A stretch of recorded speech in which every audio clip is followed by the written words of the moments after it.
This is a horror game podcast. It is meant for mature audiences. It may contain adult language, violence, and sexual themes, as well as shocking revelations.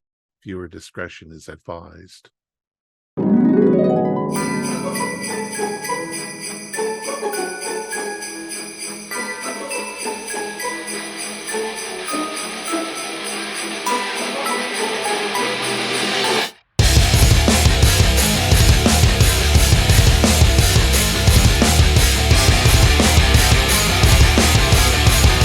Greetings, fellow investigators, and welcome to our video podcast, Into the Darkness, where my friends and I are playing Risus, the Anything RPG.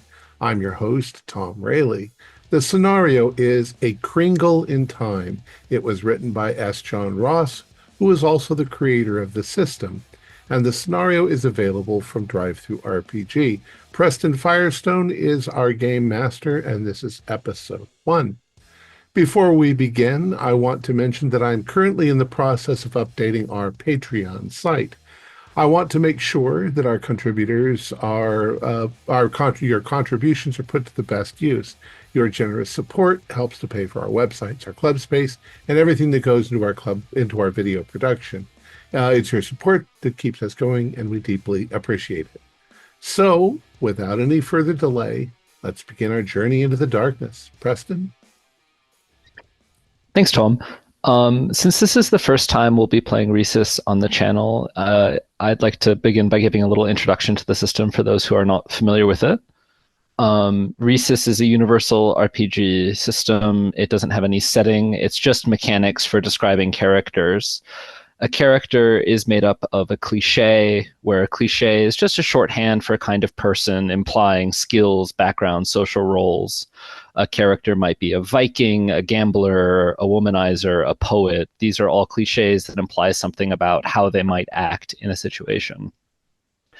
When you try to do something, you would pick a cliche that you're using in that context. Say you're at a casino and you're gambling, you might roll gambler. You'll have a number after your cliche, and that number will tell you how many six-sided dice you'll roll. For an unopposed roll, I'll give you a target number. Say, if you beat a 10, you will win this hand of Texas Hold'em. An opposed roll will see two characters, each rolling a pool of dice, and the player with the higher total wins the conflict. Prolonged combat is just a series of opposed rolls where you begin to wear away at your cliche and you lose dice as it goes on. And we'll cover that when it comes up in play, but that's about it.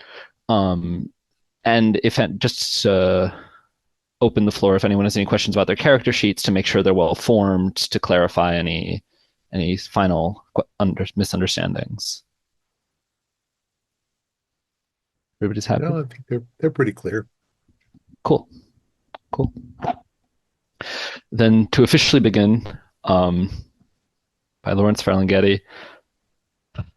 Christ climbed down from his bare tree this year and ran away to where there were no rootless Christmas trees, hung with candy canes and breakable stars. Antonio's Bar and Grill is a dull affair to look at, but the pizza is good and the beer is cheap. Every Christmas Eve they decorate for a big throw-out party. There's stockings tacked above the fireplace. There's a big Christmas tree in the corner where the stage usually is. There's darts, there's pool. People are hanging out, having a great time as the evening begins to wear into carols and eggnog. And our 5 characters are here. What are you doing at this party on a Christmas Eve in Chicago in the contemporary day? And who are you? Where are you in this time? Well, my name's Rhett Clinton, and I'm wandering about, making friends with whoever I can, and keeping my eye out for any individual in the building that might be of use or interest to me. Wealthy people, and so forth. I tend to be a bit of an opportunist. chipper young woman in a Christmas Santa costume dodges by you with a tray of beer. Oh, watch it there, hon. Oh, it's good to see you. Thanks. This is Maria. That's okay, Maria. You be careful now.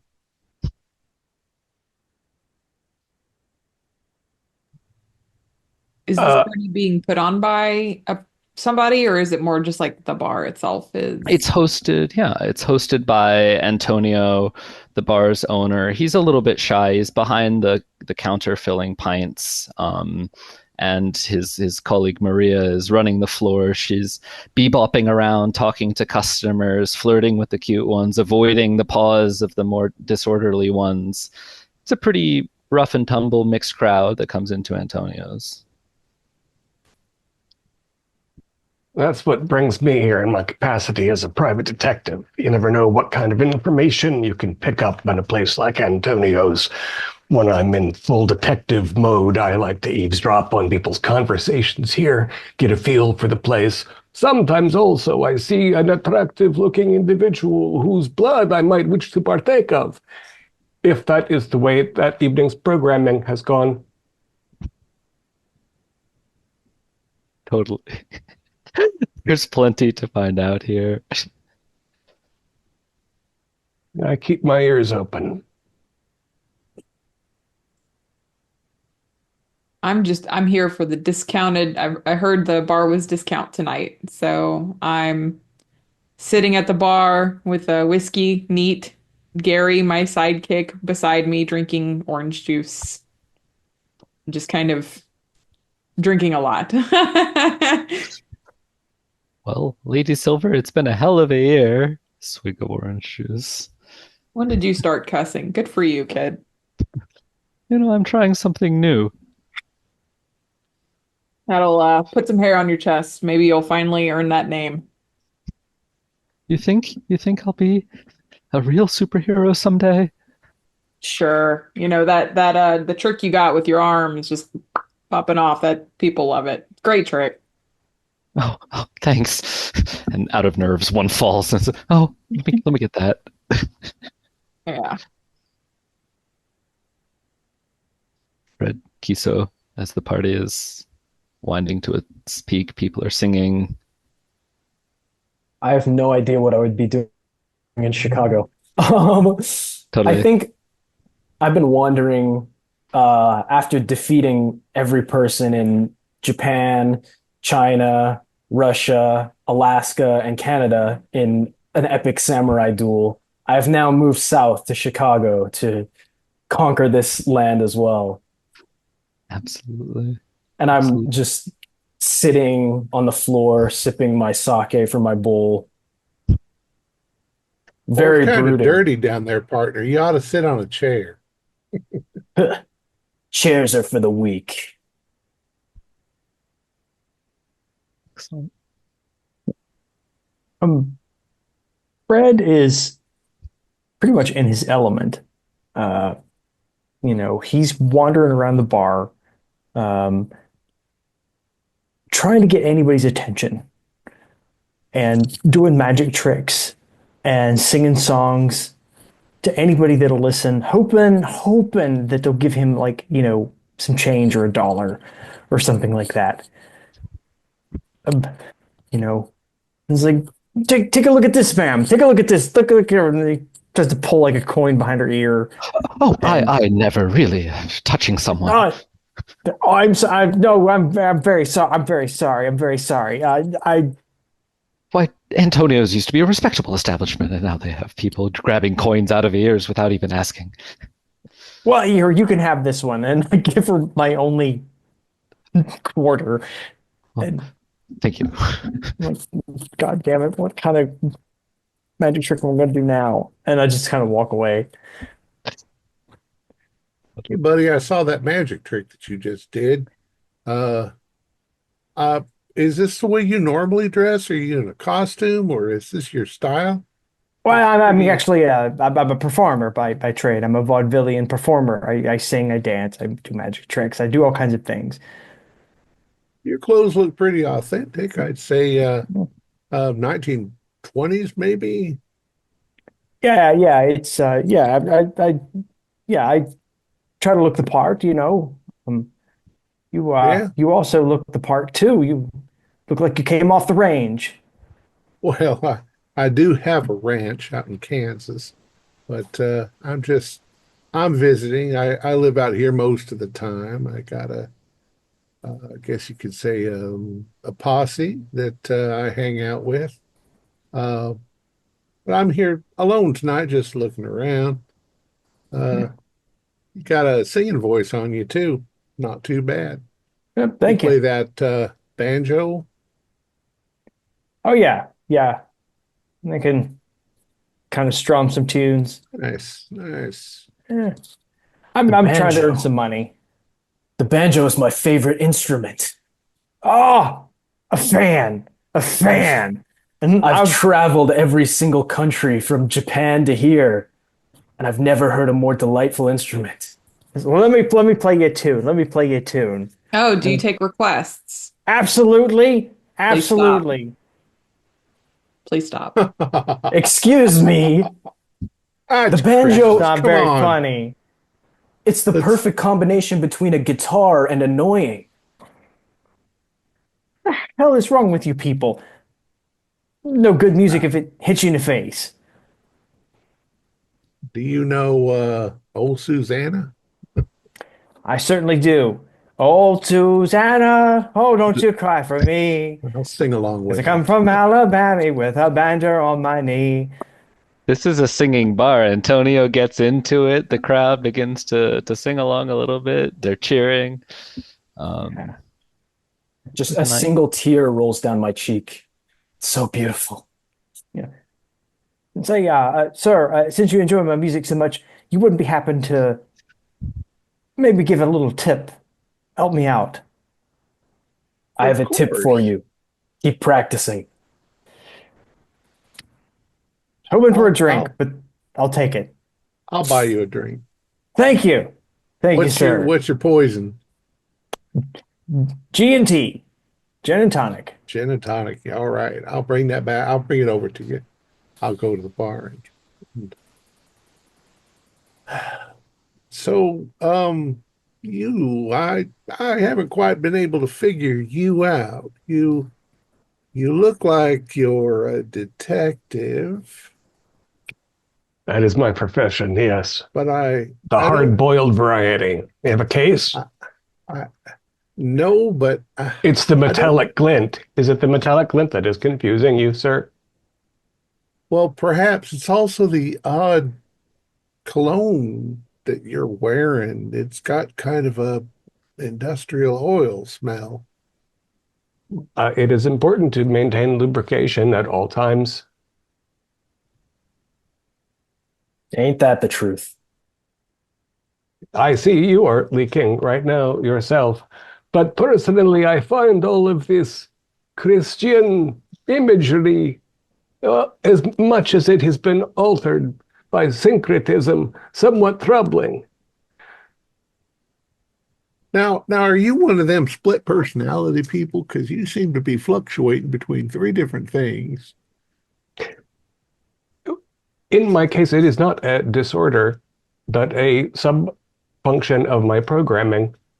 I am powered by the dark arts of ancient mystery, but I am a synthetic being, and my Dark arts of purpose is to solve crime.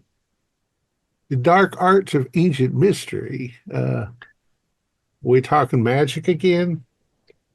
It is an elemental form of magic, yes. I feed on the living. And I work pretty cheap, too. 25 a day plus expenses. That explains your teeth and your taste in clothing. Yes, and Indeed. you'd call me old-fashioned. Look at that. Get up. Well, yeah. I mean, you're both kind of snappy dressers. Thank you. The kimono is interesting too.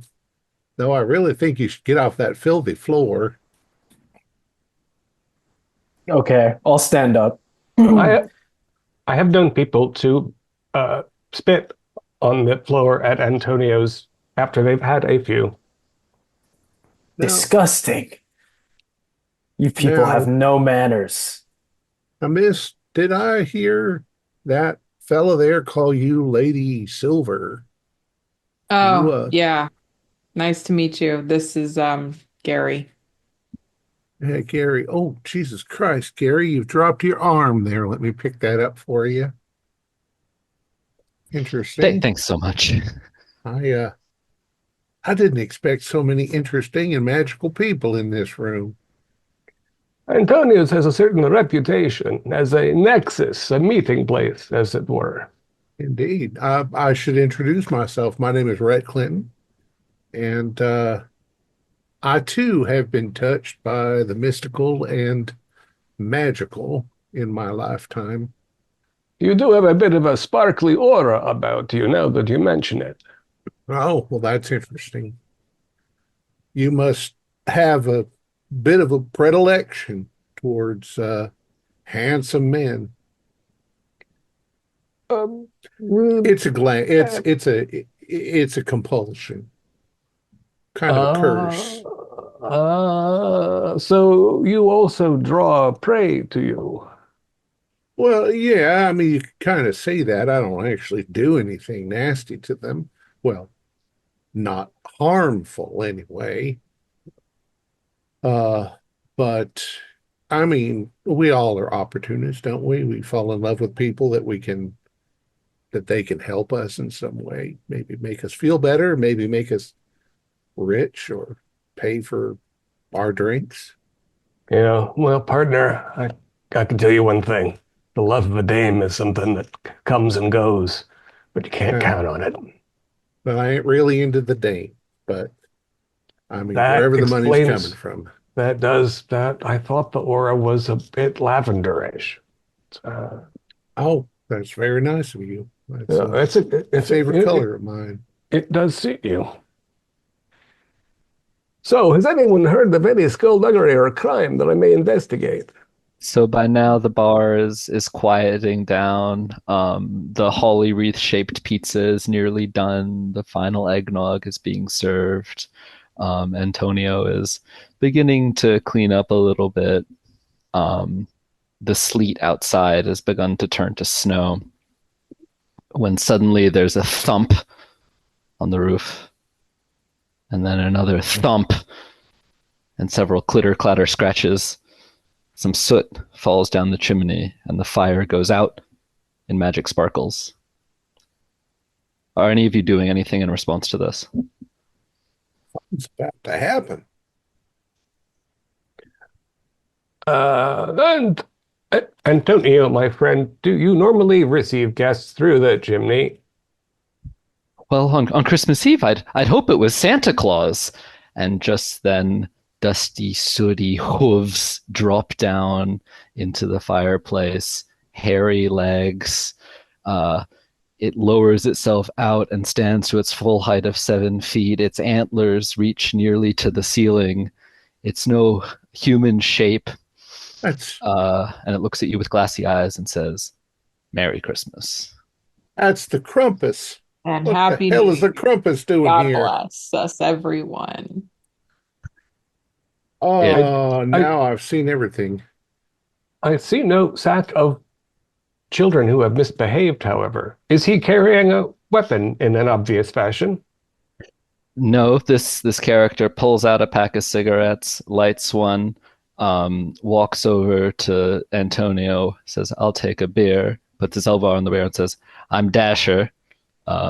This is Donner and Dancer," and they start coming down, all 7 of the reindeer, and they're standing there in the room with you. We're here Goodness. because we need your help.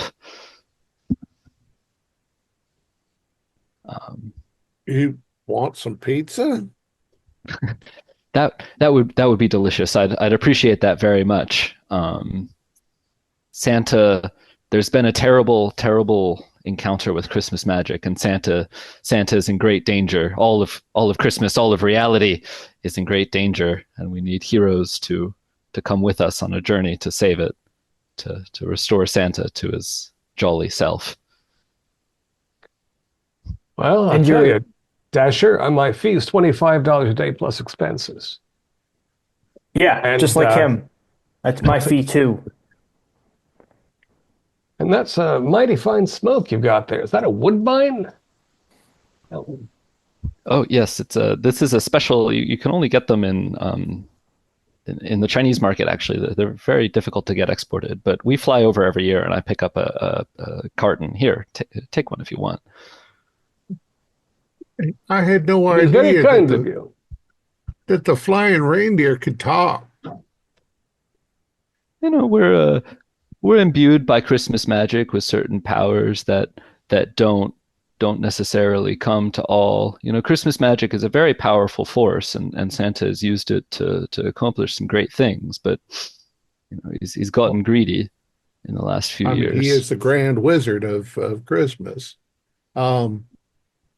Well, before we agree to anything, perhaps you could enlighten us onto what exactly has happened. Where is Santa? Well, Santa's been believe split I'm into saying avatars of evil and couldn't make it. Oh, dear God. And the explanation is earlier this year, Santa, with a coterie of his top Christmas scientists, so the gingerbread men and the elves and the reindeer, went down into the Christmas science laboratory to do some experiments in parallelization and improved efficiency. And there was a horrible explosion, and there crawled from the wreckage first one Santa that seemed changed and confused, and then a second Santa, and a third Santa, and a fourth Santa, and all in all, there's 7 of them calling themselves gluttonists and perverted and greedy and angry and lazy and envious. They've come up with an evil master. Yes, please. The 7 deadly sins. That's exactly What you're right. talking about. That's exactly right.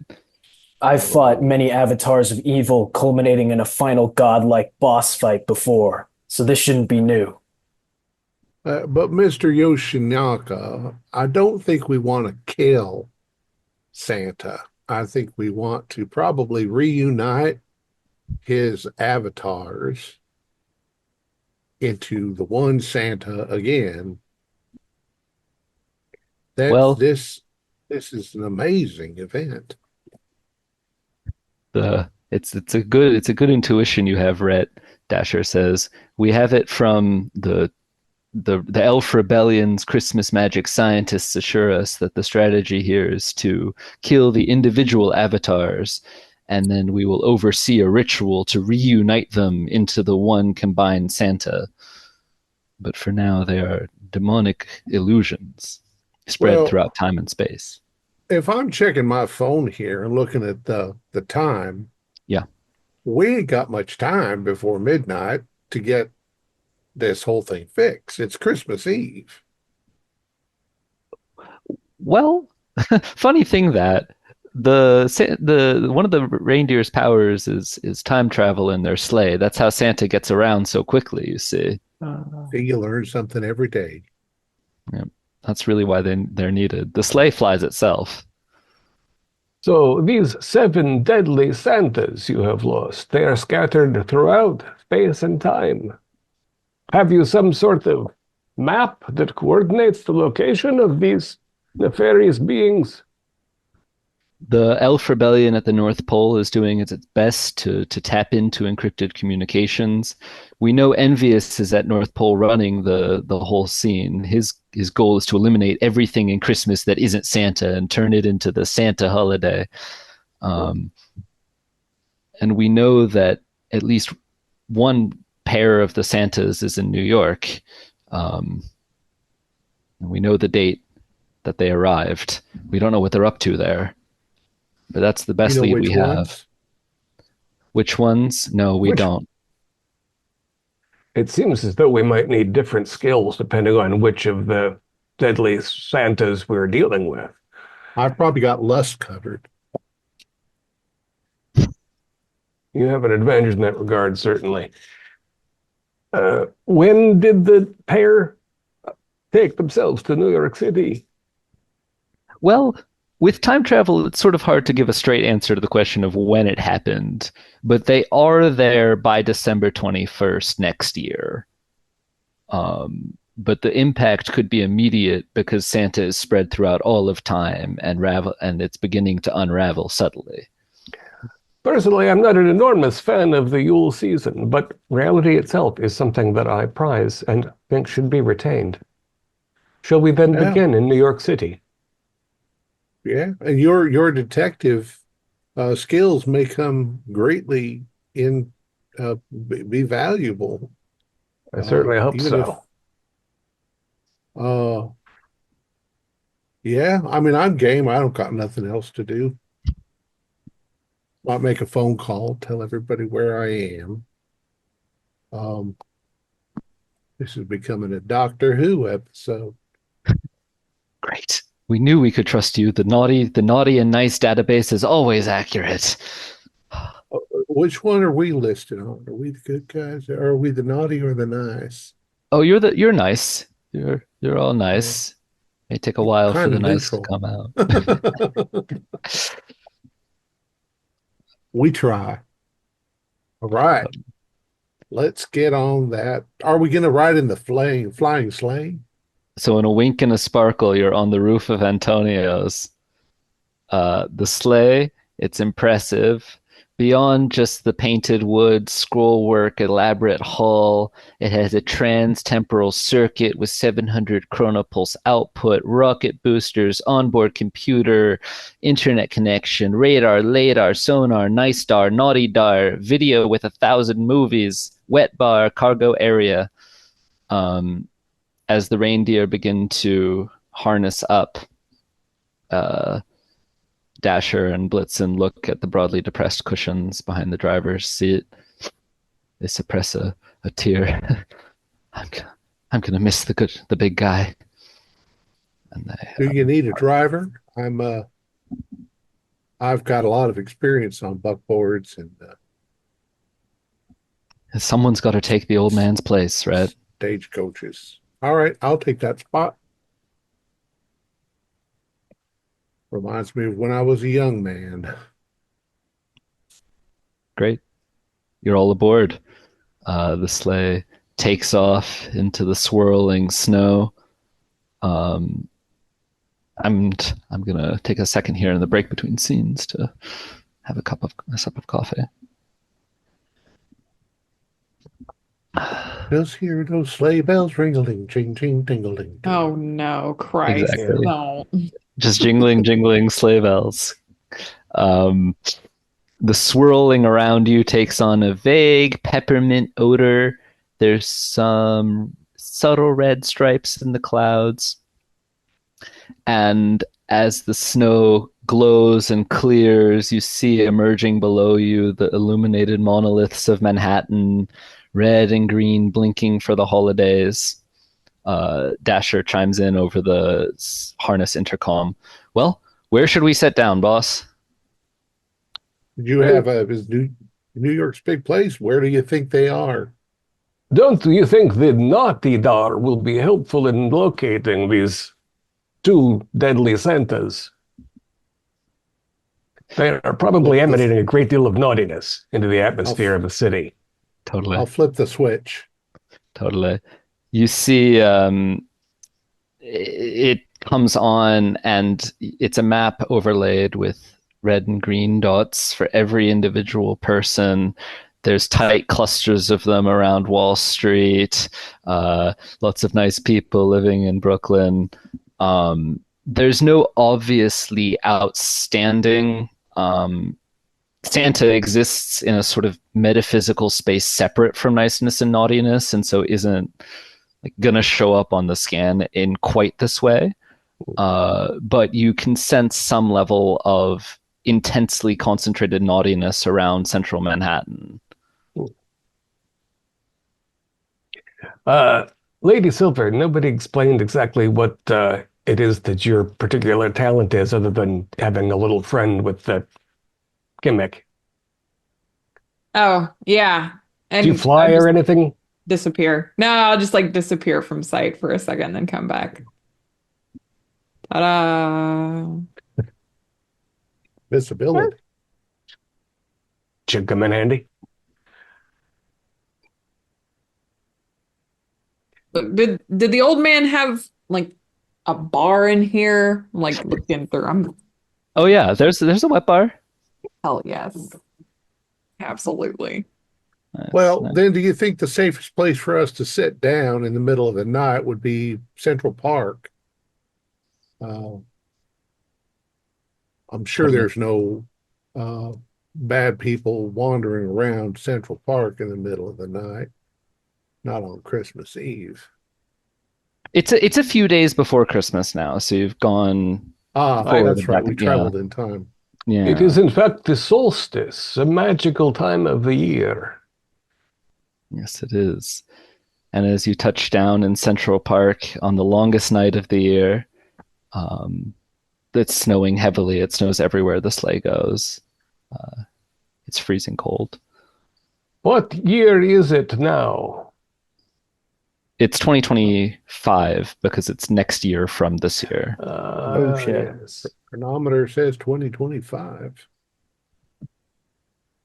I suppose we have to avoid bumping into ourselves in this venture, or we cause some sort of time-space anomaly that wipes out all of the universe. I don't know.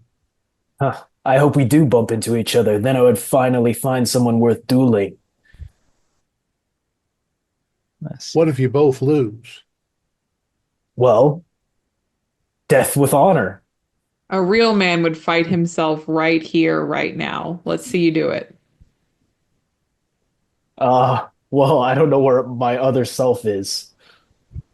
But you have one Well, self already. Just punch yourself in the face. See it. An interesting proposition. I well, will. I've got it. I'll park. Yeah, yeah. So you've parked the sleigh. The reindeer can stay very still if they need to. They're deer in a park. I'm sure nobody will notice for now. I mean, I watched a lot of Star Trek. Is there a cloaking device on this to hide it from prying eyes? Yeah, there's some Christmas magic that you can engage that'll make it sort of seem like a decoration, maybe.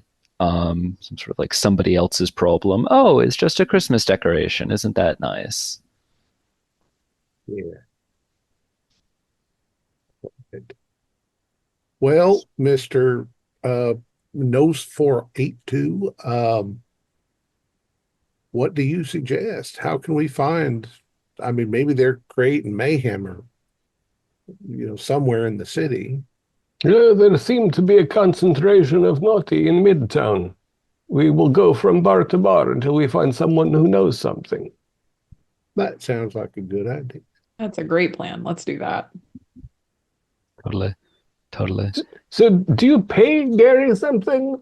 And does he follow you everywhere? He's paid in experience. Isn't that right, Gare Bear? I'm learning so much. He's working on earning his real name. Once he gets that, he can fly the coop.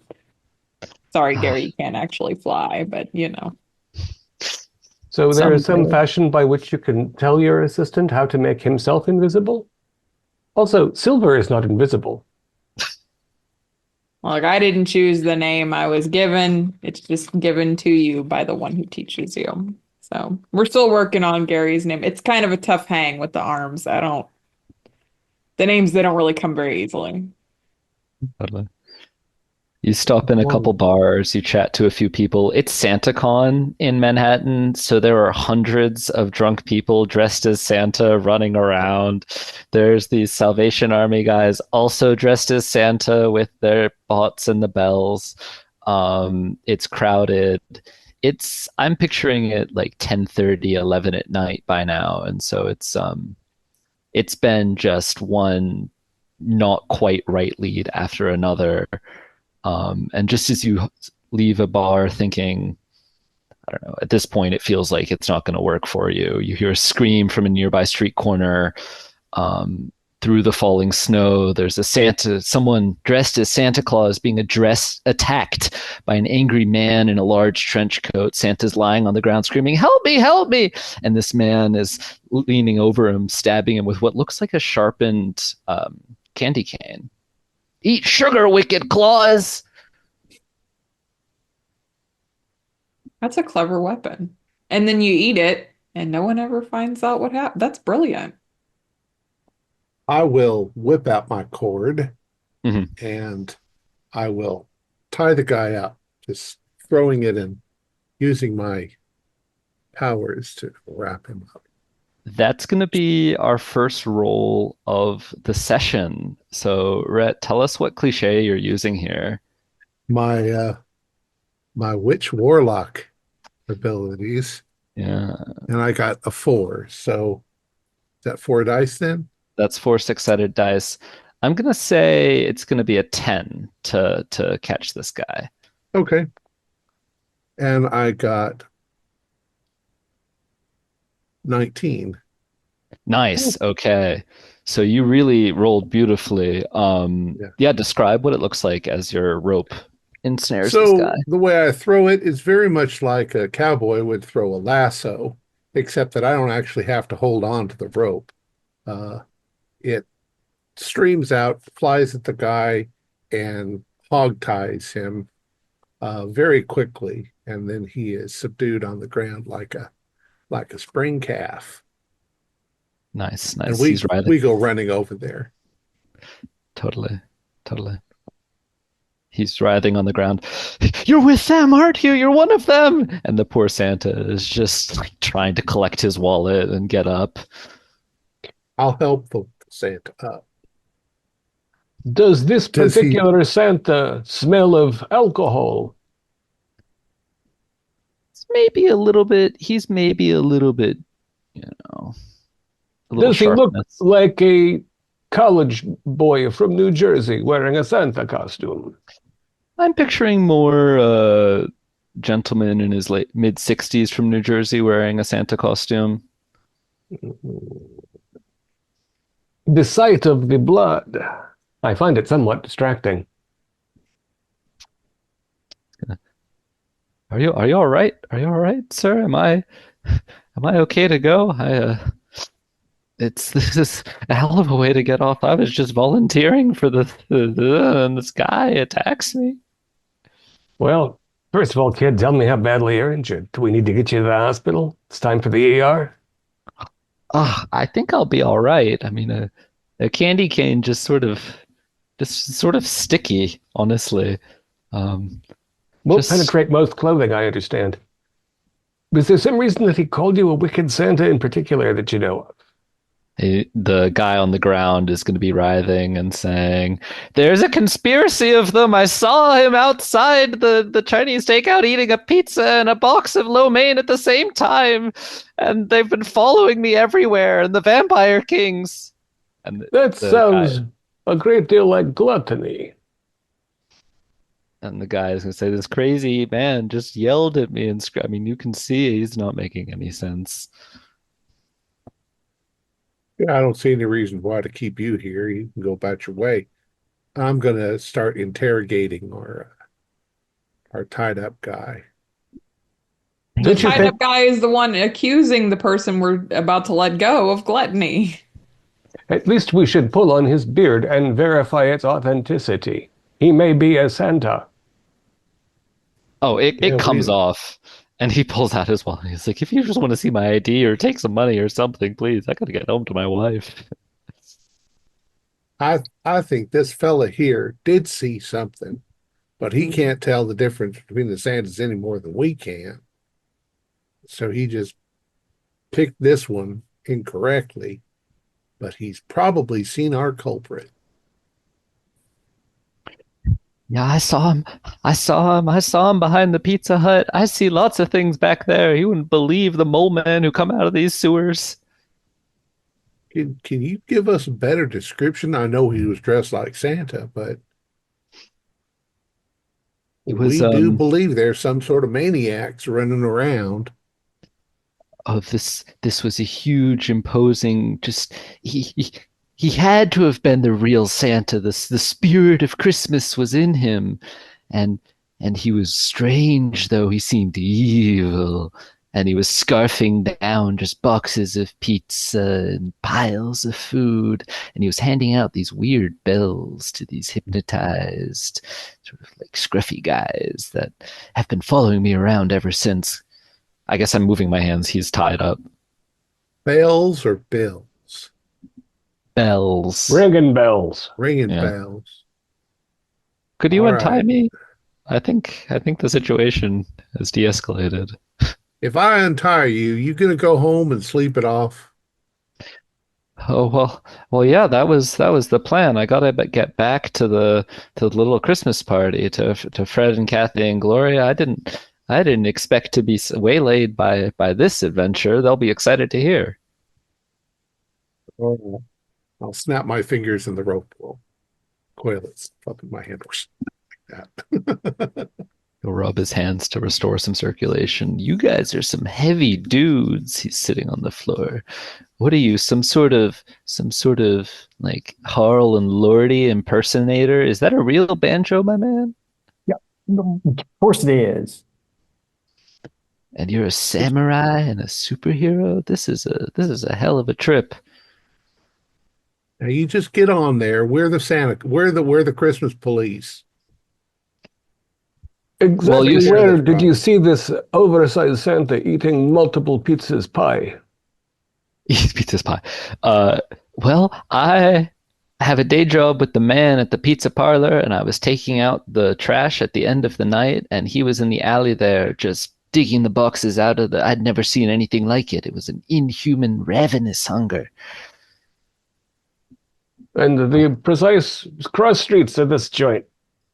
It was the Pizza Hut at 78th and 3rd. I hope there's actually a Pizza Hut there. I don't know. That's not too far from us. Yeah. You said you're the Christmas police? Tell me, what's the Christmas police? Don't you Don't have you- someone to go back home to or something? A Gloria? Someone else? Oh, yeah, but Gloria would just freak if she knew I met the Christmas police and didn't ask about it. She's obsessed with everything esoteric, and we're all very into it, so. Get on, peasant, before we cut your arms off like we did to her eunuch. You don't want to be on the naughty list. My God. Okay. Wow. I gotta, the vampires are, and he's like pacing away and scurrying off into the distance. You lose him in the crowd. Oh, sounds like we're gonna find a trail of, somebody going through even buildings in people's garbage looking for food. Where's the biggest collection of food in this accursed island? Manhattan, Hmm. it's everywhere. But if we start at that place, Might be able to follow a food trail. follow a trail, yeah. He might leave behind some kind of Christmas aura remnant as well in his wake, if this is inhuman as this pipsqueak suggested. Totally. So, So you're gluttony, gonna head, we're like, Gluttony is who you're looking for. You're gonna head towards the pizzeria he was talking about to try to pick up the trail from there. yeah.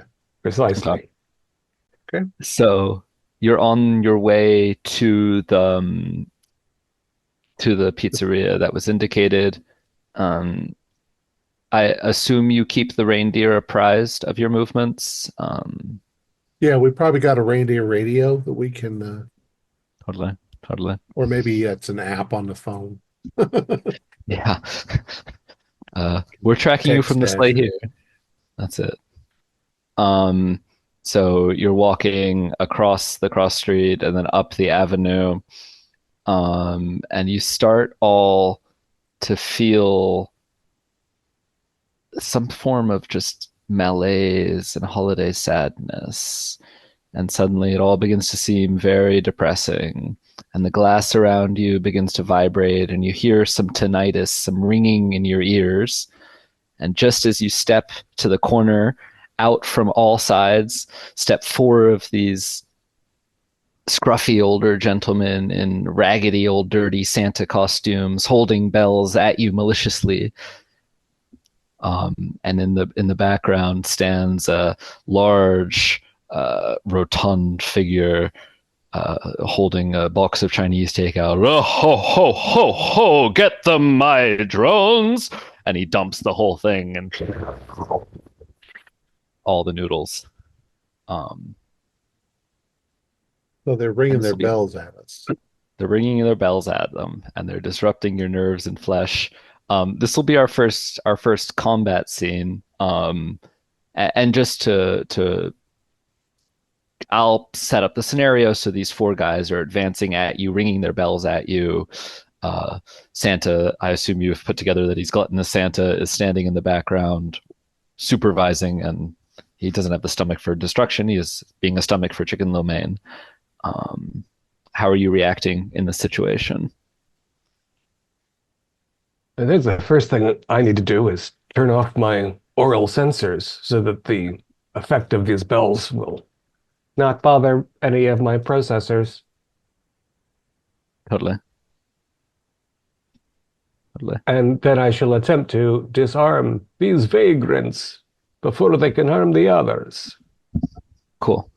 And the other four of you? So Nosferatu is going to start grappling with one. Mm. Well, the problem is that with the ringing, I can't do much. I could fist fight, but as long as I'm distracted, I can't use any of my powers. Totally. I think I'll back away a little bit and put my hands in my ears, just from the shock of it. Samurai. I'm gonna try to stretch way out and grab one of the bells and pull it away from one of them. Okay. Okay. I think I will go invisible and try to get to Gluttony Santa and just kind of like bypass these dudes. Totally. I'll leave Gare Bear to tackle one of the guys. Totally. Totally.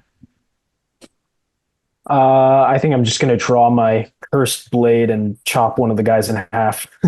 Okay, totally, totally. So for Rhett then, and then so I'll talk about the rules that we're going to make. Rhett is backing away, covering his ears. Sort of It'll nothing be ventured, around or nothing something, gained, yeah. but no risk to you here. You're just protecting yourself. Nos 482, Fred, and Kiso are each grappling with, I'm imagining, one of the drones. So this will be an opposed roll, and so each of them is rolling 2 dice, because they're 1 plus the bell. And we'll see if you succeed. What cliche are you using? And then we'll talk about Lady Silver's attempt to get to Evil Santa.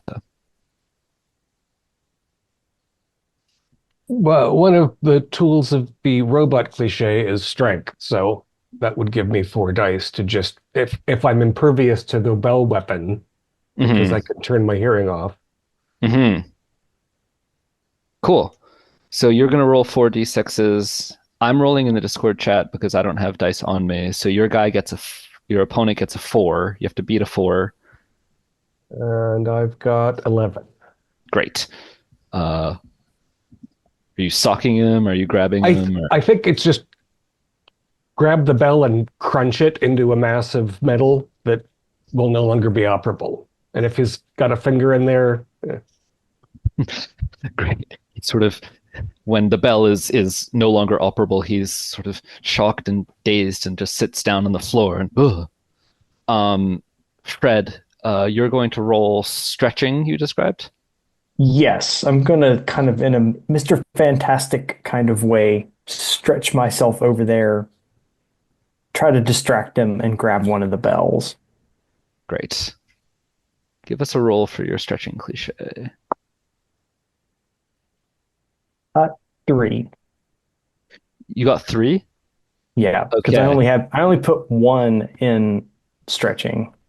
Excellent. Excellent. So your opponent got a 7. And so because this is combat, you're going to take, because you lost the roll, you're going to take 1 damage to that cliche. So your stretching cliche is now reduced to, in this case, 0, which actually means you're out of combat for now. You're defeated. And I think that's going to represent, in this context, you don't have to die, basically. It can be in the fiction, you are overwhelmed by the sounds and the terrible holiday depression fills you with dread and fear. Um, and you're for the moment paralyzed and unable to stretch, most importantly. Okay. Kiso? Um, I guess I could roll samurai for chopping this guy in half. Totally. So that's 4, 5, 1. Okay, so I got 15 total. Cool. 15 against 11. Describe the chop. Yeah, I just unsheath my blade and then resheath it in a lightning second, and he just stands still and then falls into 2 pieces. I Nice. go, barely worth my time. This fully dead guy. And everyone should keep track that you have now used these cliches. We will roll for advancement at the end of the session. So Lady Silver, you are attempting to go invisible, sneak past the Yeah. drones between you and Gluttonous Santa and approach him. Yes. Can you read your cliche out, please? My cliche is superhero, and the tool is like invisibility. Does that make sense? Yeah, totally, totally. I think I guess the question is for your character, because the cliche has can be more specific. Okay. You're not where are you? Are you rusty at a superhero? You're sort of a Washed up. difficult. Yeah. Washed up. Okay. Yeah. So I think this is gonna be a little more difficult for you. Maybe it's Sure. not something you haven't done in a while. I'm gonna ask for a 13. Okay. 6, 10, 11. No. Oof. I think you're going to become uninvisible too soon. And so Okay. now you're between the drones and Gluttonous Santa, separated from your The team. I got it. Yeah. I like it. Um, and so things advance. Fred McDowell is on the floor, temporarily stunned, unable to stretch. Kiso has just sliced his guy in half. Nosferatu has dismembered his guy by destroying the bell. As you were touching the bell, Nosferatu, you were already immune to it because you turn off its sensors, but you felt distinctly as you touched it that you were protected from its effects before you destroyed it. That the moment of contact protected you. Rhett is covering his ears in the middle of the circle. There are 3 drones remaining. They advance on Fred and Rhett. Gluttonous Santa turns to you, lady. Ho, ho, ho. A snack. It's time to put the food down, Santa. He's going to say, I don't think I can. The food is all I live for. Toss back 20 wontons into his mouth. Let me help you with that then. Together we can overcome this. Together we can. You think I can overcome my gluttony? It's who I am. Doesn't have to be who you are. It's just a label. Shed the labels. This is far too heartwarming. I really want. This is combat in Risus. So now you've turned it into an attempt to talk him into a therapeutic approach to his own gluttonous. Actually, it was sinful more nature. like a verbal distraction, but sure, we'll go with that. We can have a little Totally, therapy yeah, session. verbal distraction. I think he's gonna be demonic avatar of gluttony. What cliche are you rolling to try and distract him here? Goodness. I don't know. Don't you have drunken pill popper? I do have drunken pill popper. I I feel like do. there's a way in which that gives you some sympathy with the vice of gluttony, maybe? Okay, sure. Replace one addiction with another, Santa. It's okay. Put the cheeseburger down, man. It's all right. Totally, totally. Yes. So cool. Give us a roll on that, and we'll see how Santa rolls. Oh, 10. Okay, 10. Oh, Santa. Oof. Santa. Um, He's Not gonna say, happening. you know, I think the vice of alcohol is more vicious than the vice of delicious, delicious cheeseburgers. He's gonna pull like a triple Big Mac. Um, what is Rhett doing in And this Rhett moment? knows he can't use his magic, but Mhm. he does have his cowboy powers. So he Nice. will pull out his rope and make a lasso like a regular cowboy Totally. and attempt to snag one of the Santas and yank the bell out of his hand. Totally. So I like this. Now, the bell sound is making us all feel depressed, right? Yeah. So it's distracting, but it's not debilitating us. At very close range, it begins to irritate and agitate and feel like when you're touching a power tool that's vibrating too quickly and it sort of Right. hurts. So I'm 10 feet away, but I'll try and yank the bell out of his hand to get it to Nice. stop with Nice. the rope. And the cliche is cowboy. Cowboy, Um, which I also have four. I feel like for a cowboy, this is probably an 8. Okay. 6, 7, 8, 9, 10. Nice.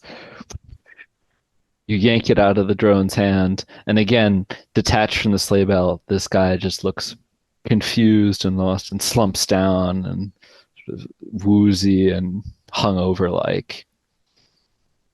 I'm gonna yell over at the samurai and say, I don't think you should kill them. I think they're just innocent people. It's the bells that are magic. Oh, sorry, you already sliced that one clean down the middle. Kisa. Um, I think going off of what Lady Silver is doing, could I use my Nietzsche wannabe to try to convince him that Absolutely. according to the principles of Sunyata, everything is impermanent. The bells of the Shingon temple ring the impermanence of all mankind, and your gluttony is nothing but another spoke on the Dharma wheel of samsara. Absolutely. Great. I love it. All Uh, right. yeah, roll. Oh, that was good. 10. Nice, nice. Um, he's gonna look confused and sad, like he's really thinking about it for a second. I don't think it's enough. I don't think he really understood the Sanskrit technical terms that were invoked, but certainly he's in a place where he can begin to interrogate his own gluttony, if that makes sense.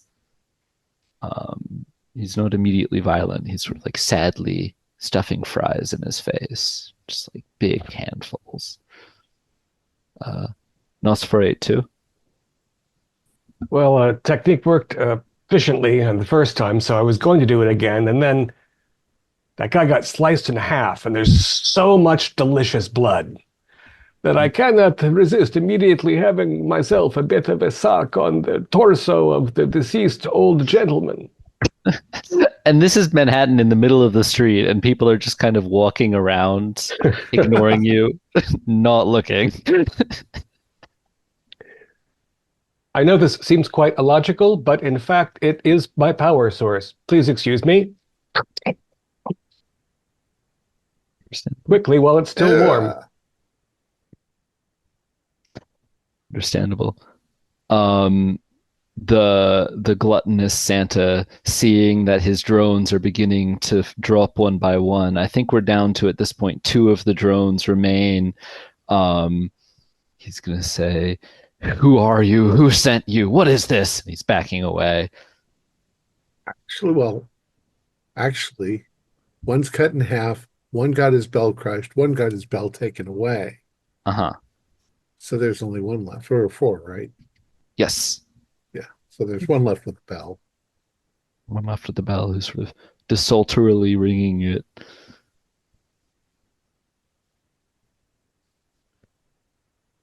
He's gonna ho ho ho and begin to lay his finger aside his nose, and there's a twinkle of Christmas magic. Can I take my cape and kind of like try to maybe trip him up and do a little lasso ret action? Totally, totally, totally. Give us a roll against superhero. Absolutely. I think that'll be a 12, a little bit higher because it's an 12, 13, unconventional. 14, 15. Nice, nice. You trip gluttonous Santa onto his tubular ass. That bitch said no capes. Well, there's all this utility in here. What is this? Pervert Santa said it would be fine, and I was just getting a snack, and what the hell is this? And he's crawling back. He's sort of on a you have the upper hand right now in this confrontation. What is your and Fred, I think at this point that combat has sort of ended in earnest, and that the bells are no longer in operation. You find yourself able to pull yourself together, and you can, for now, we'll say your ability to stretch is still limited until you have some. We'll talk about what restoration looks like for Fred, but you're certainly able to, out of being stunned. And what is your approach here? So we got Santa on his back. Is that where we're at? Yeah, he's kind of crawling backwards a little bit on the sidewalk. Yeah. I kind of like start to play a very sorrowful tune on the banjo. Totally. Totally. Yeah. Yeah. I think that this is something that Santa isn't really suited to. Tell me about this sorrowful tune. It's not a Christmas song, is it? No, it's not a Christmas song. It's sort of like a dirge or something. Maybe like a hymn of some sort. It's a really sad song. Totally. Trying to make him feel bad. Totally. This is gonna be take 2 bonus dice to this roll because Santa doesn't really have a cliche to respond to this, so he's gonna roll a default 2, and you'll get 2 bonus because you pushed him into this territory. Great.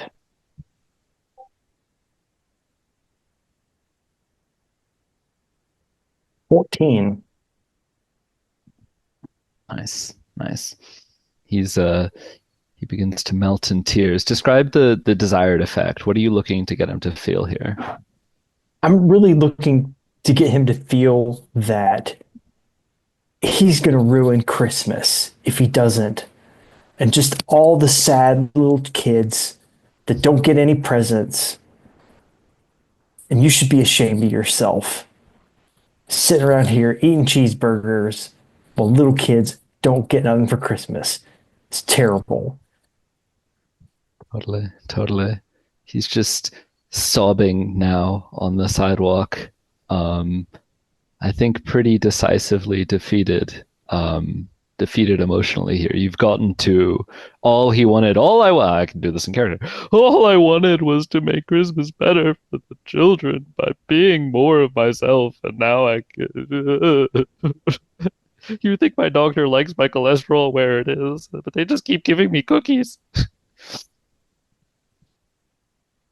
When he refers to pervert Santa,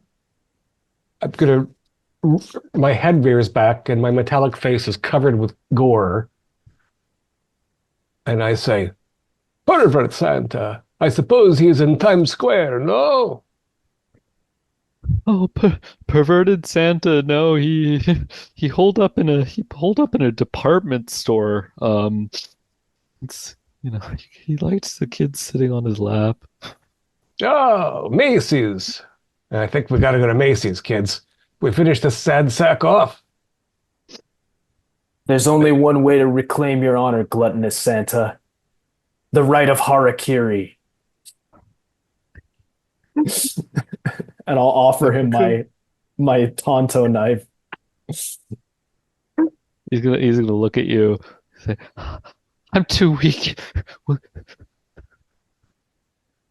Will you do it? Well, just give it a try and then I'll chop your head off. I'll be your second. He's gonna hold it to his stomach And then I think he's almost going to begin to think twice. Okay, I'll chop his head off then before he gets any ideas. Nice. Donk, donk. The head rolls to the ground. Santa corpse on the streets of Manhattan. People step over the spewing blood, making sure none gets on their shoes. It's now close to midnight. His blood mingles with the dirty snow. Mission accomplished for us. Yeah, I'm sending a Dasher all of our info. Nice. Confirmed. No, there I are hope but what we're 6. supposed to do is kill him. That's right. Yeah, luckily Dasher was pretty clear about that.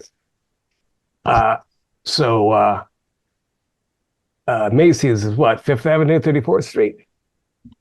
They even open this late? Might have to take a trip in the sleigh. That's a good point. Yeah, they've been closed for hours. You're right on Yeah, that, Silver. No little kids are going to be sitting on his lap at midnight. I hope. On the other hand, Good God. well, I am slightly concerned. It might be very unfortunate for the children of the department store to witness us murdering another Santa Claus. We may wish to do it after hours. Well, if he's some sort of pervert, where do you think he would hang out? I don't know Manhattan very well. That's why I thought of Times Square first. That's where all the porno places used to be. On the other hand, they Disney-fied the hell out of it in the 90s. So right now there's nothing but a Lego store. Anyway, pervert could be anywhere in the city and make himself at home. You, hobo guy, you probably have an idea. Yeah, we can find something, I think.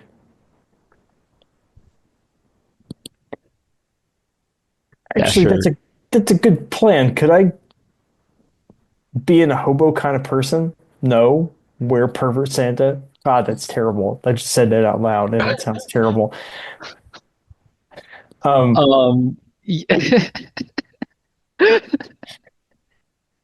Yes, absolutely.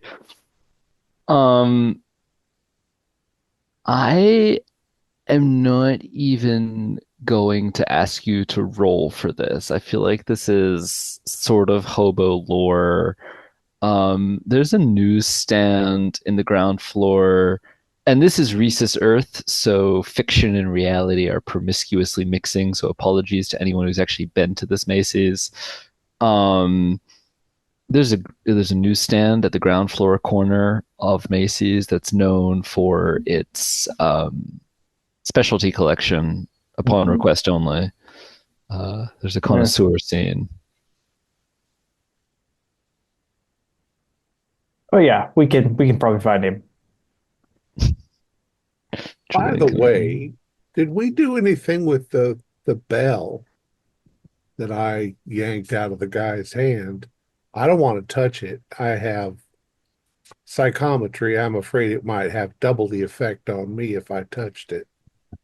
But To it my seemed to be surprise, I found enchanted. it to be harmless when in physical contact with me. But Perhaps you could crush it. We don't want some poor person walking along here and saying, "Oh, look, a bell. I'll take that home." unless they will be useful for us in combating other Santa Clauses. Yeah, perhaps. Lady You Silver, can- take the bell from this fellow and see how it affects you. Yeah.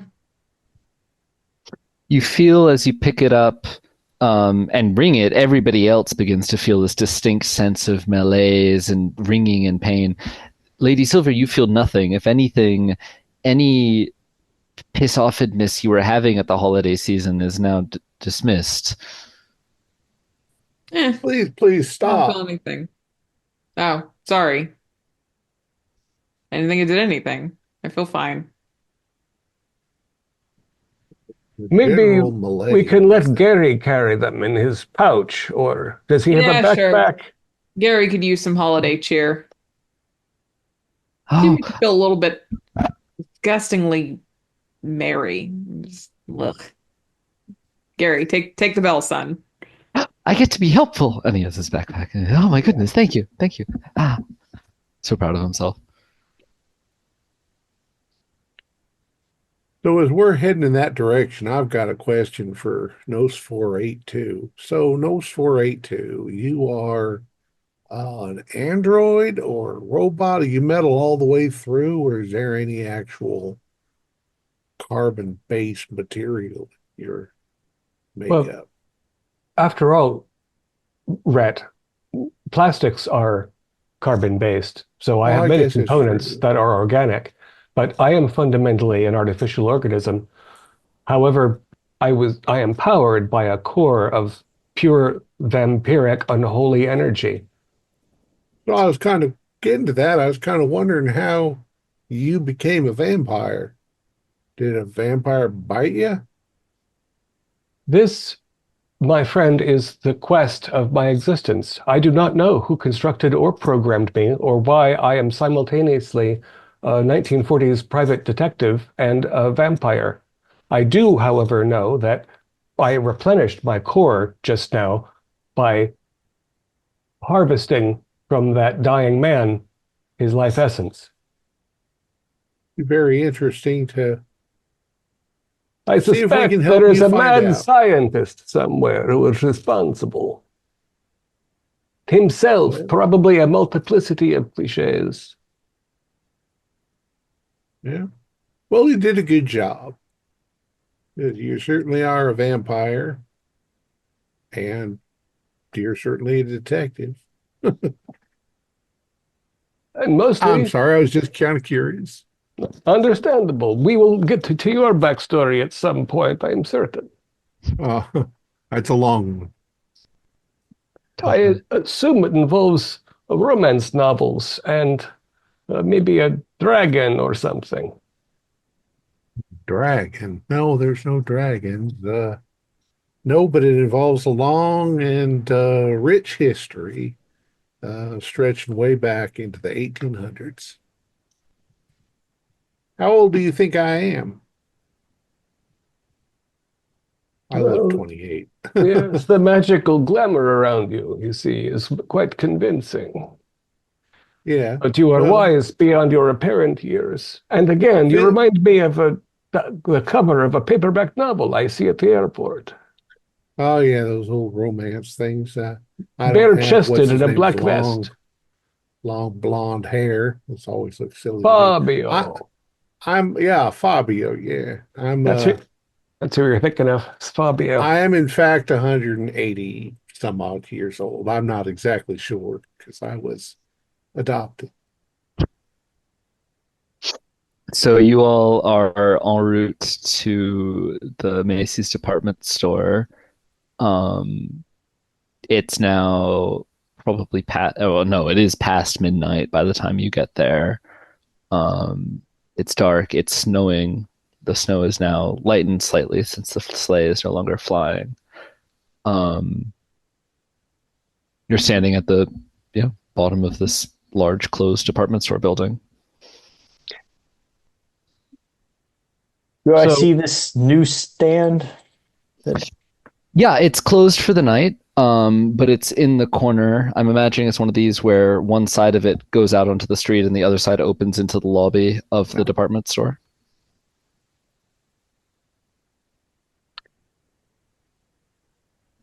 Cowboy Rat, do you sense an aura of any kind?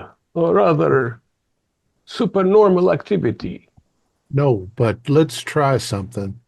Uh, Now, if the place is closed, you Mhm. can't really get to any magazines or anything that are in there. Um, I'm going to try and figure, if I'm looking for pornography or something like that, and I'm probably standing right about here, Mhm. I'll I'll try to touch a surface that might have been touched because I have psychometry and I can sometimes read what's gone on here. So I'll Totally, see if totally, I can do that. totally.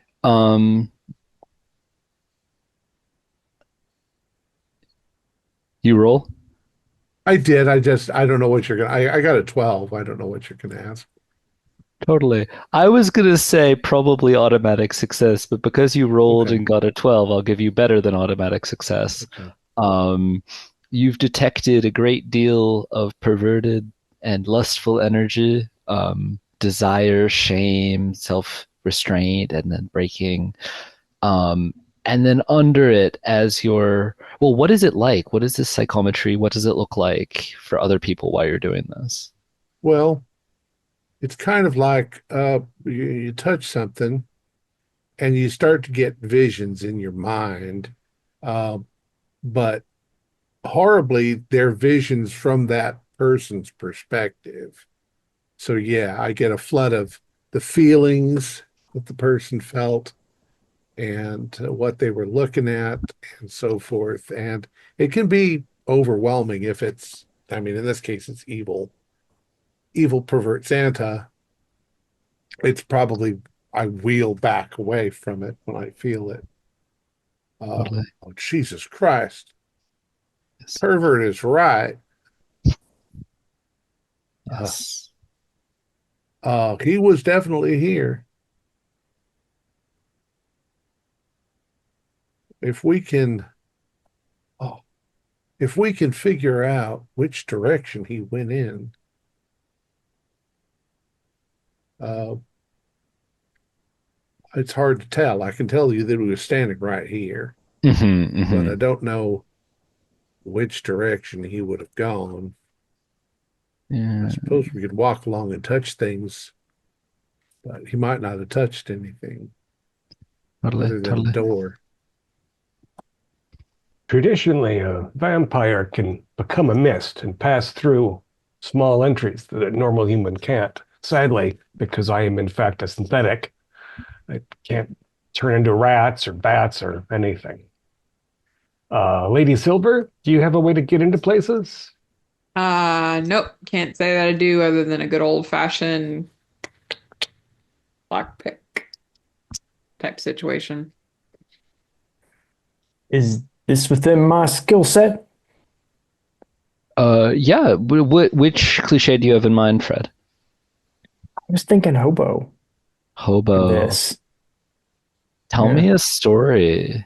Describe, yeah, why is hobo relevant here? Well, when you're rambling around the country, sometimes you're looking for food or whatnot, and you might need to make an entrance somewhere to help yourself out. Get into a warm freight train out of the snow. Totally. Absolutely. Absolutely. Um, yeah, I think you're welcome to try. I'm gonna ask for a 15, because the cliche is applicable, but not as applicable as some other cliches might be. Okay. 4, 8, 10. That's the best I got. So you begin to do you have actual lockpicks, or what are you I would physically doing? I would have like a bobby pin Hmm. and yep, I would have a bobby pin and a pocket knife to pick this lock. Cool. So as you're down on your knees with your bobby pin and your pocket knife in the lock, I'm picturing sort of a big glass double door that I guess opens out because it's a public space in the US. And as you're concentrating and beginning to get it together, you see behind in the open dark lobby, there's a night guard patrolling across, and he turns and he looks and he shines his flashlight at you, and he begins I mean, sort of moving into slow motion to run and talk into his little side microphone. How are you responding to this, Fred? I'm respond the way I probably should is run away. The rest of you are following Fred, or this cop is coming to the door, alarms Um, about. I'll just go invisible and wait for him to like leave. Maybe try to like stick my foot in the door as he walks away. Nice, nice. Um, I shall simply be unnoticeable, regular street character on the streets of New York in my trench coat and cigarette. Totally, totally. This rent-a-cop comes to the door, unlocks it, opens it, looks out, back. Well, opens it out. I said, looks back and forth. Yeah, and stay away. That's right. And the door is going to lock automatically behind him, so he releases it and turns around and begins to walk back into the building. Lady Silver, is your toe Yeah, I'll just go ready to, to start? catch it or put my toe in it, whatever. Yeah. Nice. So you guys have access to the ground floor of the nighttime 1 a.m. department store Macy's. Good job, Fred. Didn't go as well as I'd hoped. You got the guy's attention. He opened the door. Now we're in. Yeah. There are cameras everywhere inside this location. However, since this doesn't happen until a year from now, and we are saving reality, I think this is the least of our concern. There should, Do vampires even show up on cameras? I thought they didn't show up on mirrors or anything. again, there are disadvantages to being a vampire who is mostly a robot. Oh, of course. I also weigh 450 pounds because I have metal components. Oh, I wasn't going to mention it, but Now, there Brad, should Brad, go ahead. I think the question is whether he's hanging out in the porn shop on the ground floor or whether he's up in the kiddie zone preparing himself for tomorrow. Either way, it's sickening. Oh, Red, are you picking up on any psychic perv energy? Not in particular. We'll have to walk around a bit. Definitely, if we get to where the Santa Claus display is, I'll pick up something there. Logically, If I there will can pick be up on, signs to where the children are to wait to meet Santa as his elves. yeah, if I can pick up on a good strong image of where he is intending on going, which should be the last thing that he thought about while he was sitting there, then that might give us a really good clue as to where he is right now. If he's Totally. not there, Totally. though they would have pushed him out of the building before, unless he's got magical powers, which the last one seemed to. So So, to smooth forward, you locate it. You're heading to the um, head patting throne. Is not that's what it's called in the module, the head patting throne. But the Santa display where the kids are coming to sit on his lap. That's what you're looking to find. yeah. Okay. You head up to the 17th floor, the upper story of the two-story toy department. There, as you turn a corner, you are struck by the most extravagant, gaudy, grotesque, glittery, winter wonderlandy, tinsely nonsense. I think, Lady Silver, what is your third cliche? You have superhero Nihilism. nihilism. I think both you and Kiso's Nietzsche, wannabe Nietzsche, are going to have to take, roll against a 10 to see if you are nauseated and overwhelmed by this. Oh yeah, I'm disgusted. I rolled a 3. Totally, totally. The site, I got an 11. nice. I'm also a pervert. Excellent, excellent. Poor I think Lady maybe I Silver. just like scoot into a corner and like just dissociate from the space. It's A just dark corner. distilled essence of Christmas awful. Yes. Ugh. My S is even falling off. It's so horrible. Absolutely. So, Rhett, you're looking to pick up traces, psychic traces. Yeah, I'm going towards the throne. Now, we're being careful because for all Mhm. we know, he's lurking about inside here somewhere. But I am the every step I take towards the throne, I become a little more not wanting to know because just touching the counter back there was overwhelming. And I'm sure he's put his hands right on the throne. Totally. So I just if any of you see me suddenly seize up, my eyes roll up into my head or something like that, you need to knock me over.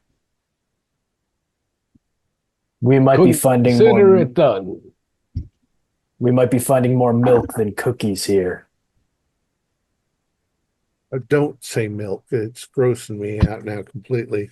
Um, I'm gonna reluctantly go up and put my hand on the throne handle. Totally. It's distilled essence of lust and Christmas coming to your straight to your cortex here. Um, Not only is I'm sort of censoring myself here. I don't have a strong need to be perverted to children, but I think we can all fill in the implication of what Rhett Yeah, might be experiencing. Um, there's an yeah. intense degree of desire to possess all of Christmas, to be identical with, consuming, and consumed by Christmas. Um, there's an intense there's some intense images of weaponry, of missiles standing tall and blinking. There's some intense excitement around the destruction of anything that could stand in the way of Santa's monopoly over toy distribution. There's this loathing and longing Does mixed does it together. almost give me a picture in my head of like military, say weapons and As you concentrate and get more into the mind space of this demonic Christmas lustfulness, you can see how to describe it's ranks of these warheads lined up. There are missiles armed, prepared to launch. It's not in a military installation. It seems as if it's been put together using the power of Christmas magic and the cooperation of perhaps a major US department store. so I probably drop to my knees and cry out. My eyes are probably rolled up into my head. Anybody gonna knock me over like Fred, why don't you go and give the cowboy a couple smacks to the face? He looks overwhelmed. Yeah. Oh, kind of. Hey, yeah, you're gonna have to hit me good. I'll just wheel back and just hit him as hard as I can.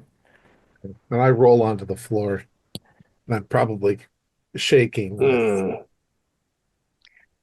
Put a candy cane in his mouth before he bites his tongue.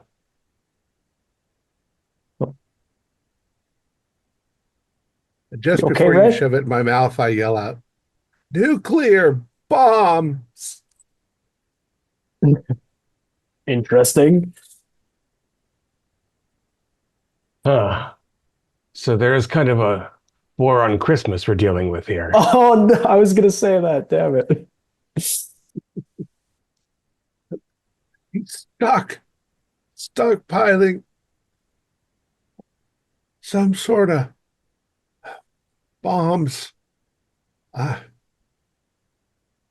I thought it was military at first, but I don't think it is. I think he's been going to Walmart and picking up nuclear bombs and using Christmas magic to store them somewhere. Do Do you have the sense, Rhett, that these missiles are local to this location, or is this part of the overall Seven Deadly Santa plan? He had them on shelves like you'd go to Costco and pick up your favorite nuclear bombs or something. That could be in the basement down here or somewhere. And It did could you get also just be his ridiculous fantasies about what he wants. But holy shit, is he insane? Nosferatu, don't you have some sort of radiation detecting device on your robot body? I could pick up numerous electromagnetic spectra that aren't part of the human wheelhouse. But if it's properly cladded in lead, I won't get anything. Let me see if I can sense something local.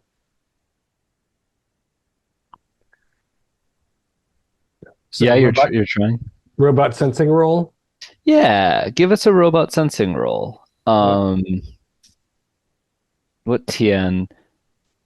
I'm gonna say it's a 5. I feel like Nosferatu could probably tell if there's nuclear weapons around. That feels like something you can do. That's fair. And so a 12 is quite sufficient. They are above you. Yeah, all right. We have oh, we're kissing under the mistletoe. It's That's it's one of disgusting. those it's one of those Santa. These Santas are going to get worse and worse, I'm anticipating. All right. I'll lead the way toward the signal. Any of you have any capacity, whatever, to disarm a nuke? Not in my skill set. No, no. You can't, you're a robot. You can't figure out which wire to cut.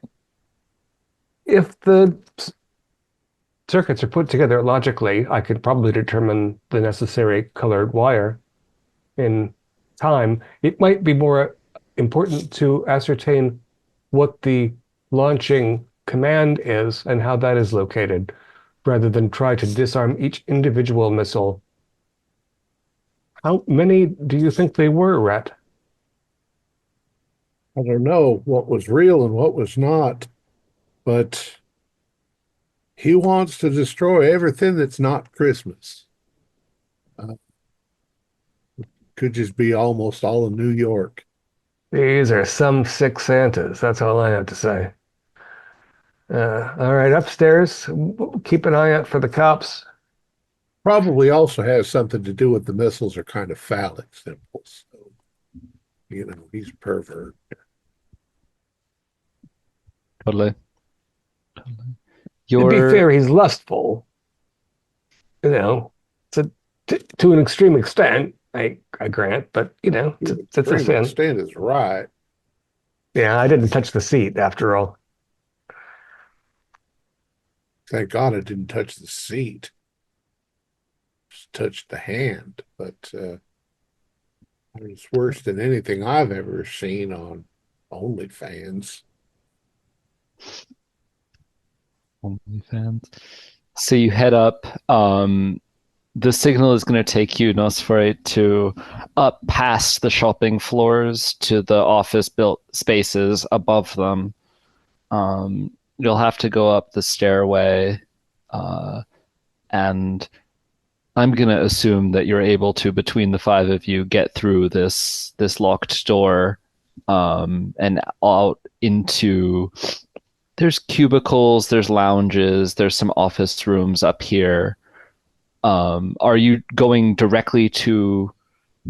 I mean, I think that your ability to localize the nuclear weapons is not this exact. They're very close by at this point. Yeah, basically, I've got the built-in Geiger counter, and so I can triangulate turning around, but I can't zoom in. Totally, precisely. Now, are we in any danger from this, or is this kind of radiation that's dangerous if we get close to it, or is it just stronger than it would be somewhere else, but still kind of You mild. realize, I trust, that the potassium in banana fruit you purchase at the grocery store has a half-life of 18 years. Well, yeah, I mean, This is in the not last, that much worse. okay, I do not eat limes. okay. Nice. Well, I hope your hardware is rad hardened, Nosferatu, or you'll be Uh, on. Again, Lady Silver, it would be helpful if your powers coordinated more sufficiently with your name. If we had metal shielding, we would benefit significantly from that. Take it up with the Jaguar. He named me, man. Your mentor was called the Jaguar? He was indeed called the Jaguar. Jaguar or Jaguar? Jaguar, the cat. He did, and he also became invisible? No, he had the claws.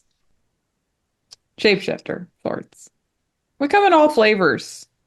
But I'm very much confused by the mentoring system in your community. Just how to do good. So Are while you feeling somewhat better after your collapse in the Santa Claus room? The presence of nuclear weapons and mass destruction kind of lightened my spirits a little bit. So I see a certain flush in your cheeks. that might just be the radiation. while Nosferatu and Lady Silver are having this conversation among the drifting piles of hamburger wrappers and empty pints of ice cream, Fred and Kiso and Rhett, what are you guys doing on this floor? Looking around or? I'm just following Nosferatu. Mhm. Yeah. Keeping an eye out for these nuclear missile things that they're talking about. Totally. Well, Fred, he had to use magic of some sort to get these things, because I bet you there's some general someplace that's screaming his head off, going, "What the hell happened to my missiles?" totally. As you're walking through these hallways, Fred, you notice in particular an out of place metal door with a light green glow shining out from under it. Ponder the green glow, and then I'll turn to the group and I'll say, "What do you suppose is coming from behind that door? Do you think it's like a green room?" Green's a Christmas color, so twinkle lights. As a Or- stage performer, I think you would be most apt to recognize a green room. That's very true. That's very true. Um, I'll go over to this door. Does it have like a doorknob that I could open? Yeah, it's like a metal fire door with a handle, but when you try it, it's locked. Yeah, the door's locked. It's the kind of door that on one side of it has a handle, and on the other side it's got a push bar. Potentially, yeah. And this would be the handle side, exactly. Is there any gap underneath the door? Enough Enough for the light? enough for the light, yeah.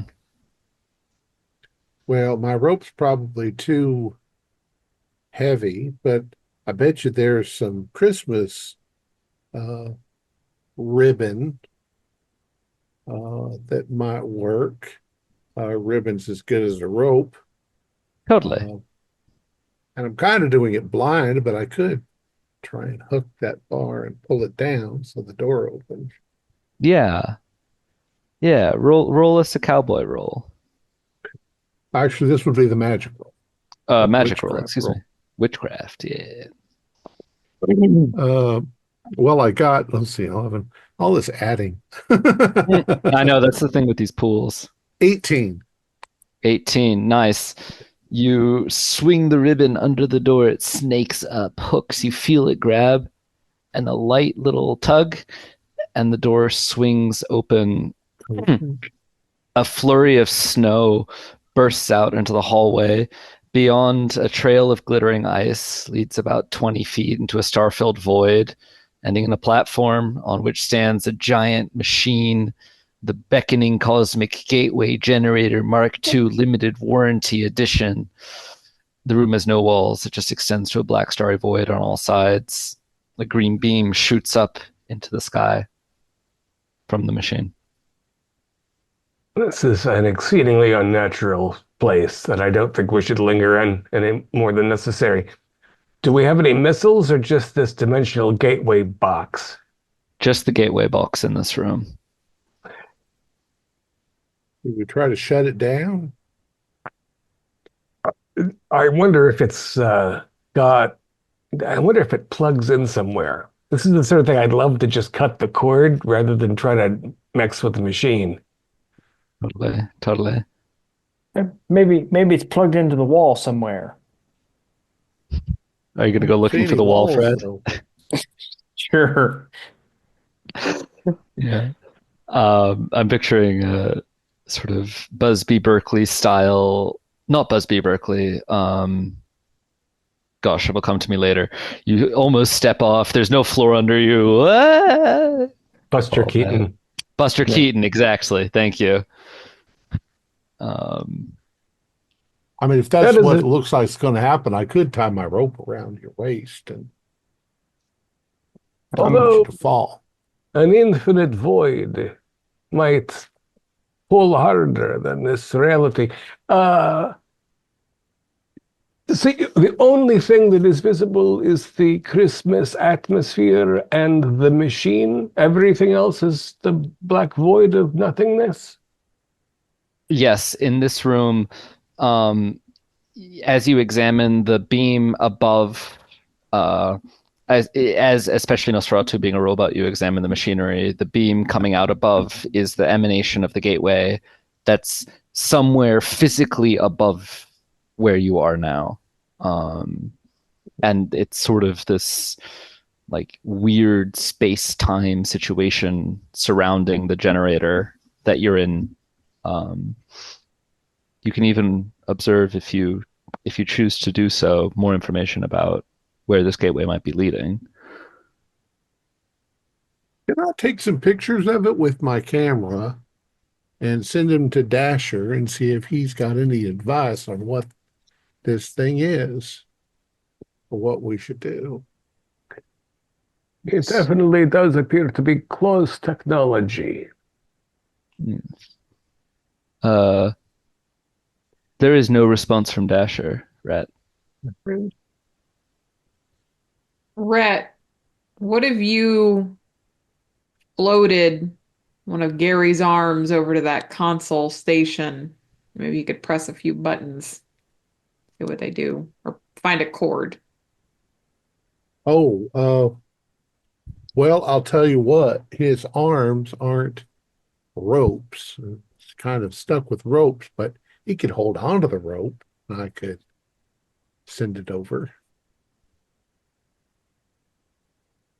Just like tie it around the wrist. Yeah. So Gary, you could still use the arms even when they're not physically on your body. Yeah, I can move my fingers. It's hard because they're not attached to anything, so it's sort of like you can't really bend your elbow because it just flops. Yeah. Was this an industrial accident or something that happened when you were a child? No, it's funny you ask. There was a strange episode at a sawmill when I was 6. Gotcha. There was a puberty. There was a witch. Yeah. It was very strange. And sometimes these powers are just traumagenic, you know. Yeah. My therapist says it's all just a symptom. An arm falls off. Well, rope that limb up there, Clinton, and see what you can do with it. I'll carefully do it securely so that it can't fall loose. Can if he throws the arm, can he cause it to come flying back to him, or do they just fall off? Lady Silver, what I what think is they it? just fall off. Oh, They're just that right. useless. All right.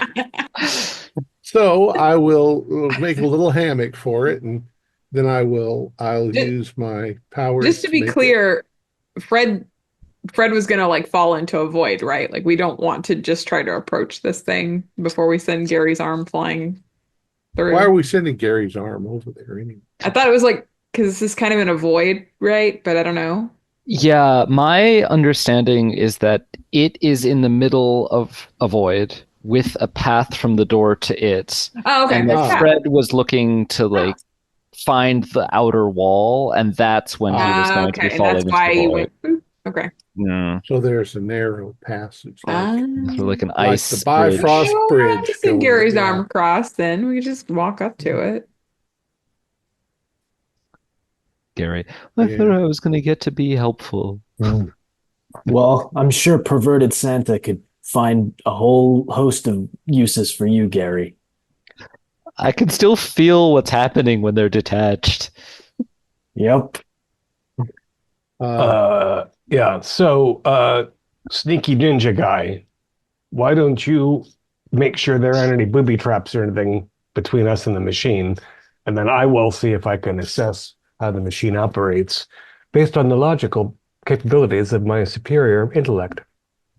And I'm going to make sure we're all roped together so that if we fall, we're tied to something so that we don't just fall off into nothingness. Nice. You're sneaking across this narrow ice bridge, Kiso going first. Kiso, are you a particularly like graceful mover? What is this like for you? I think I'm pretty graceful. You're sliding across this ice over this void. There's no booby traps yet. Um, and you make it safely across one and the next. Are you all coming in, or are some of you staying by the door? Or... I'm staying by the door so that I can hold the rope and make sure I'll go in. secure. Okay. And Fred? I think I'm going to stay back with Rhett and help hold the rope. I think that might be helpful. Okay. Cool. One of Cool. us needs to keep our six to make sure nobody suddenly sneaks up on us. Cool. Yeah, I can do that. So Nos, Lady Silver, Kiso, you've made it to the machine. Is this a push button sort of device? Does it have a telescreen? It has a screen, it has dials, it has sensors. It doesn't really have any controls that you can determine. It's been sort of configured mechanically, if that makes sense, like assembled, and the parts are screwed together. There's internal wires that had to be arranged in a certain way. You are able to determine exactly where it's going, which is London, England, December 24th, 1843.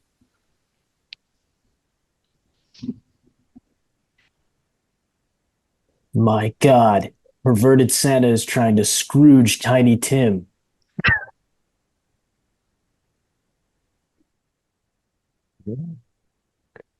Appear to be pointing to 1843 London. I say that I'm not there, but It's pointing. Oh, we can hear it. Yeah, we could be shouting across at each other. So No idea. You're getting close to the day the year or so I was born. Yeah. Well, I think Sensei Yoshinaka is right about one thing. This is a Dickens contravening attempt.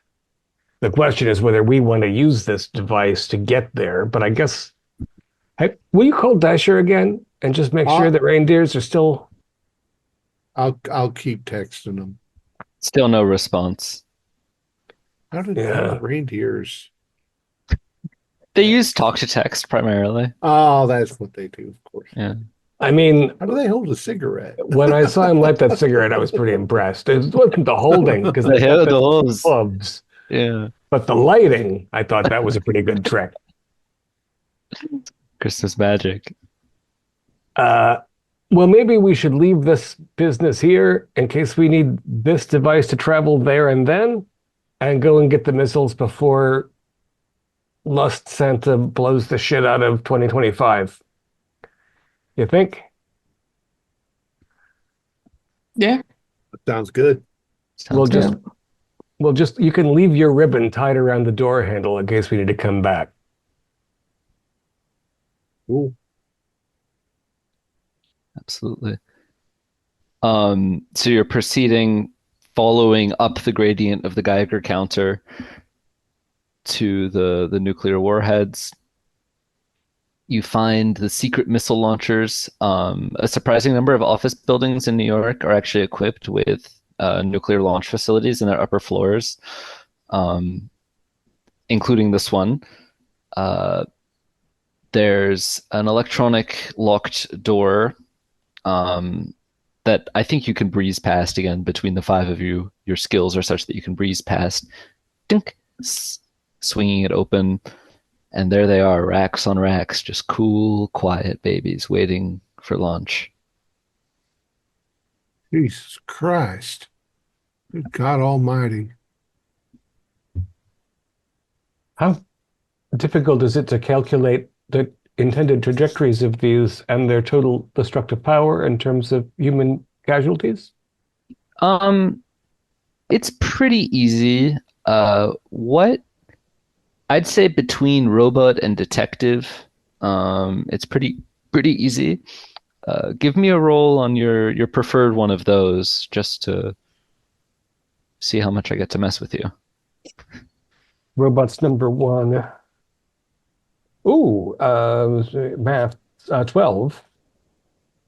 Oh, no, Nice. 14, actually. 4 dice. The 2 didn't fall on the desk. Nice. They are locked onto all of the toy and product distribution and warehouse centers in the US. You can do the math and figure out pretty quickly that it would be effectively impossible to deliver any toy if the infrastructure were destroyed the way that this is targeted to destroy. It'll be impossible to get the toys to the children by Christmas well, except for Santa's ability to deliver. But no more Amazon, no more Target, no more Macy's. What a monster. The only possible comparable intent to eradicate competition is that of the Amazon itself. We must prevent this tragedy. I will attempt to locate the structure that allows the launch to occur. Totally. There's a control console. If it's You're like in the looking- movies, you need 2 people, don't you, with 2 keys? Yeah, that they're at distances too far apart for one person's arms to reach. Exactly. Except for Fred. Except for Gary. And Fred. And Fred, He's stretchy. totally. But I think we want to do the opposite. We want to make so they can't launch.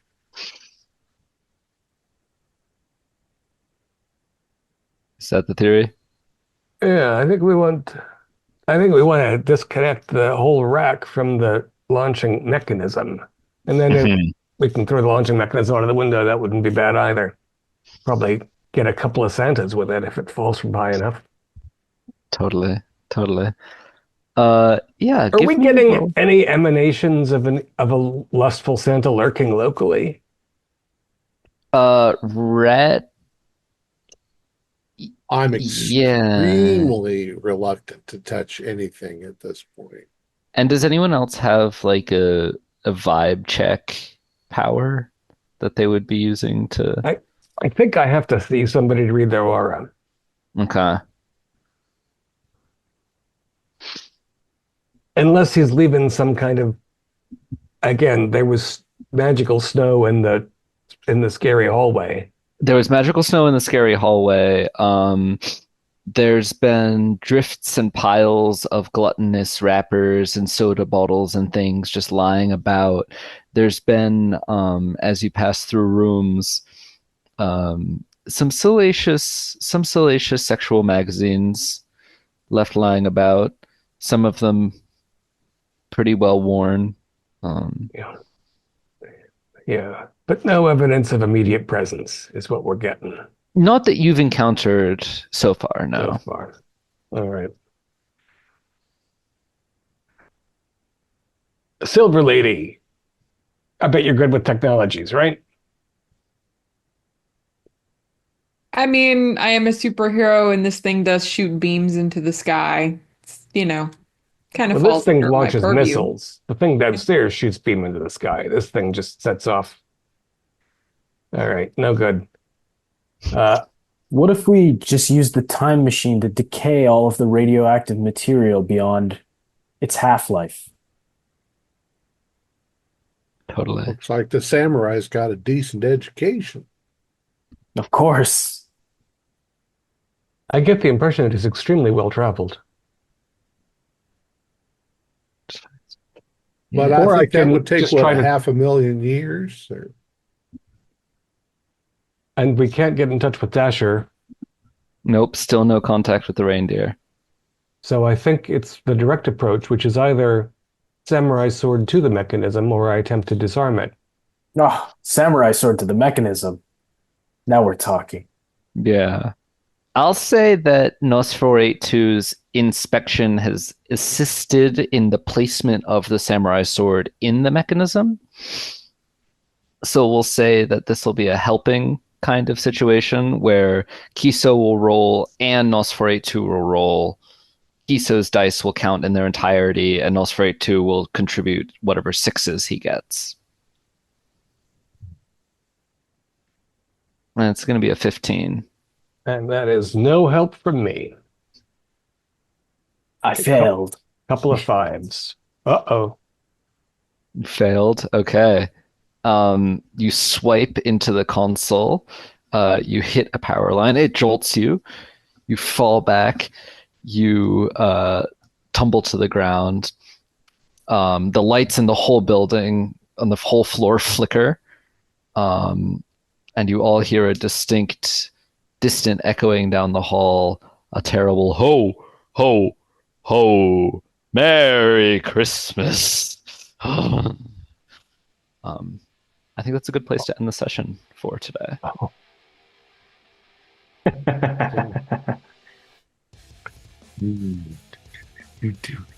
Our players included Julian Arba, Holly Buto, Max Meltzer, David Gasaway, and myself with Preston Firestone as our game master.